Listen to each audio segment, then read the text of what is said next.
Je m'appelle Crystal White. Beaucoup d'enfants qui vivent dans les îles des Caraïbes ont des surnoms. Ma sœur s'appelle Catherine. Mais tout le monde l'appelle Polly parce qu'elle est comme un perroquet et qu'elle parle beaucoup. J'ai une autre sœur. Elle s'appelle Rochelle. Mais tout le monde l'appelle Mop parce qu'elle est aussi maigre qu'un balai à franges. Un jour, quand mon père m'a croisé dans les escaliers, il m'a tapoté la jambe et m'a donné le surnom de vilain. « Salut, vilaine », a-t-il dit. Je me suis sentie horrible. Les enfants m'appelaient parfois, m'insultaient à l'école, mais là, c'était mon propre père qui se moquait de moi à la maison. Je ne suis pas laide, et je protestais. Mon père n'a pas reconsidéré ses paroles. Il a répété « Tu es l'enfant le plus laid que j'ai jamais fait ». J'ai commencé à lutter contre la dépression et j'ai envisagé le suicide.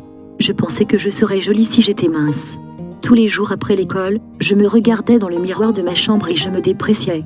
Un jour, alors que je me tenais devant le miroir, en train de me dépecer et de pleurer, j'ai entendu une chanson à la radio. « Rappelle-toi toujours que tu es si belle », chantait le musicien. « Rappelle-toi toujours que tu es un enfant de Dieu ». Les paroles m'ont surprise.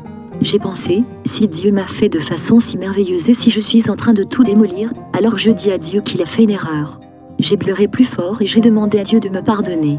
Mes larmes de tristesse et de pitié se sont transformées en larmes de joie. Puis j'ai décidé de me voir à travers les yeux du Christ plutôt qu'à travers les yeux des gens. J'ai recommencé à manger. La soupe de maïs avec des pommes de terre, du manioc, des carottes, du potiron et de la racine de dachéan avait bon goût.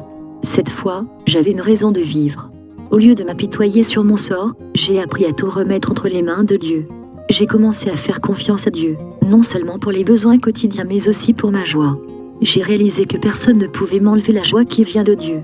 Chaque fois que quelqu'un me traitait de vilaine, je l'ignorais et je me rappelais que Dieu m'avait fait et qu'il ne faisait pas d'erreur. Je veux être la personne qui dit aux autres que Dieu a un but pour eux, tout comme il l'a fait pour moi.